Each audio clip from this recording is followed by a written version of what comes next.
Good morning, traders. It is Monday, the 21st of September 2015. It's 8:03 a.m. Chicago time.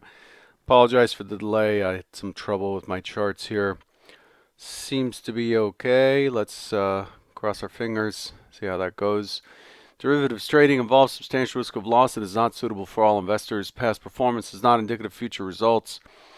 The overnight news, not much going on. Japanese markets are closed. European markets waiting for comments from the ECB. We're trading mixed mostly, now higher. So the markets are looking for ECB member comments this week. The calendar's got a bunch of commentators coming on from the ECB. There's some talk in the markets that the ECB is being forced to increase asset purchases as a response to the FOMC standing by or being on hold on interest rate increases. Remember, as I've been saying since, I don't know, maybe 2 years or something, there is, whether we like it or not, there is a currency battle going on globally. So it's one of those things where one bank, it seems like it's useless to tell you what the New Zealand bank is doing, or the Reserve Bank of Australia is doing, or whatever. But these are all connected. What the FOMC does is dependent on what other central bankers do, because currencies, the value of a currency can dictate how much the current account and imports exports are affected. Other than that, I don't see anything else on deck that's worth mentioning. Looking at the day ahead, we have the biggest thing that we have is U.S. existing home sales at 9 o'clock. That's a half hour after the open. Expecting 5.5 for existing home sales. ECB commentators today, we have 1, 2, 3, 4. The first one started an hour ago. That was Hansen. Kerr is speaking right now. We're looking for Nowotny at 11 o'clock Central, 12 Eastern. We're looking for Prate at 11:30 Central, 12:30 Eastern. And then we have Feds Lockhart at noon Central, 1 Eastern. Fed Lockhart commenting on the economy in Atlanta. And just as a reminder, Feds Lockhart dissented during the vote on Thursday, dissented because he felt that interest rates are due to rise. Higher rates are needed considering the current economic outlook and conditions. U.S. economy strong enough to justify a rate hike. It's time the Fed recognizes the significant strides made by the economy, even though the recovery has been disappointing in some ways. So his comments are likely to be important. So we'll look for that. Let's switch gears here and look at what the market did versus what we expected. So in looking at last Friday's action, we expected, all right, my OS lines have been moved. I had to reset my system and okay. So the expectation last Friday, we were looking for a responsive buying into the towards the prior day's close. Remember, we had FOMC on Thursday, and that ended weak, and with a weak low, and the auction did not seem to be complete.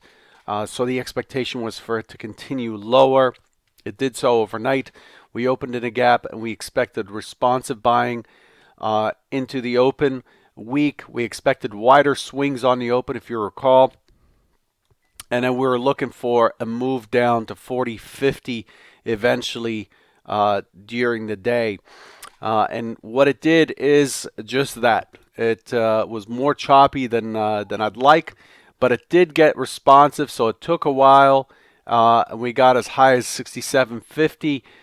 The prior low is right in that area, and it tagged not the prior low, but the prior low is at 72 right here. The low before that is in the 67 area. And then from there, we got a nice big rotation down right here, 14 points from the high to the low. Pull back to the mid. Let me expand this a little bit to make it easier for you to see. So I'm just narrating the auction. So you have this, let's see, there we go. So we have this wide rotation down, 14 points. Pull back to the mid here in the OS again, and then it finally breaks the initial balance low, making this a neutral day. And then from there, we chopped around for quite a bit right here, but we ultimately ended up getting close to our 40-50 target, which looked like a long shot when we were up at 67.50, 27 points. But it did get there. It missed it by 3 ticks right here. The low is 41 and a quarter. 41 and a quarter. And it finished neutral day. It finished in the middle, just a normal neutral. It finished in the middle. It started to walk itself back towards the point of control. Overall, the day is somewhat Gaussian, meaning somewhat evenly distributed. The low, the low taper was there, but it was very rapid. Did not seem to finish auctioning on the downside. The expectation was for it to eventually get to this 40-50, but it did that overnight. But I don't know. That's not a valid test. The 40-50 remains open. So overall, Hypo 1 on Friday played well. It was a very slow trade, but we did get 1.8 million contracts traded on Friday on 26 points. Remember, on FOMC, on expiration, if I zoom out, you'll see that on expiration, there's a tendency for volumes to rise. So you get June here, the third week of June. It's not so clear here because we had a fair amount of volatility over the summer, but in general, our volumes would rise as we get into expiration, and that accounts for a lot of that 1.8 million. So what have we done overall on the composite? So we had our sell-off at the end of August right here. We had our pullback. The expectation is for this 2175 to be challenged, pending action by central banks or whatever. And all it did was to balance back and forth, and then finally it pushed through on the FOMC, and then we had a pullback on Friday. And right now we're trading in the middle of these two. So we've created what looks like a new balance zone that's just a little bit deeper. So what we're doing is basically we are chopping our way up. So this looks like it's likely to just do what it's done for the last 2 years, which is to have a strong move down and then to walk itself back up. The key area to watch out for here is 2009, right here, the CLVN. This is the cutoff. So we have one area of acceptance up here. Then we have a next area of acceptance down here. Then we have 1850-650 as the cutoff for the next area of acceptance. And you have this composite distribution. So right now we're in the middle. We've challenged this 2009 75 area the day of the FOMC and have come off of it, and now we're moving up into the range of last Friday. So we are stuck in this high volume area, expecting more chop, more balance. I'm not expecting it to take off from here or anything like that. I'm not expecting anything outstanding to take place from here. I expect the market to chop around and for it to auction back and forth fairly thoroughly through Friday's range. So For today, let's look at what happened in the overnight session or the Globex session. So here we have the pullback and then the break below Friday's low and below 40.50, got to 38.50 and walked itself back up. The European Open is right here, and all it's done is move up, and what we have overnight is a weak high.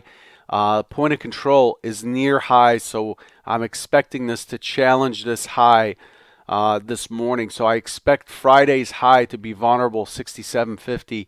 I expect that to be vulnerable. There's a lot to work through to get to the close from Friday, but we'll see. This is a 50-50 chance of either hypo to work out, but the strength overnight is on the buy side. The inventory is balanced. Remember, the delta is back to normal now. Inventory overnight is balanced. We are above Friday's close, so traditional market profilers will tell us that inventory is positive, but overall, the aggression shows that the overall inventory is balanced. It's back to almost zero here. So what does that mean? It means expect a choppy open, expect disinterest from the OTF, so expect short-term traders to be in control most likely. We're likely to get a quick move on the open, and then it'll chop around. This is one of those days where it just I'll just wait. I'm just going to wait for the market to make a decision, identify which side is likely to dominate the session, and then find a spot to lean against, find an area to lean against to take a position in that direction. Classic kind of wait and see day. The overall profile overnight's not showing us anything. We have multiple distributions here. There's no consensus on where value is overnight. It traded all over the place. So there's really no edge, no clear edge for the buyers, no clear edge for the sellers, except for the buyers. They have this trend, this channel that they've been in all night. So the strength is on the buy side. And again, the high is weak with a point of control up against the high, and we're below that point of control. So any challenge of that 63 is likely to get us up to 67.50. I can't be more detailed than that because the market's just not giving me enough information to go off of. Okay, that's all I had for you for today. I don't want to make it a long one. I'll go over the weekly calendar tomorrow, and hopefully you're ready to go. You're rested, ready to go from the weekend. Just remember, today is just a good day to just chill. We just had expiration on Friday. We had FOMC on Thursday. A lot's been done. The market's likely to take a break and likely to give the short-term traders some control. And then tomorrow, Tuesday through Thursday, we're likely to get some more volatility. Good luck.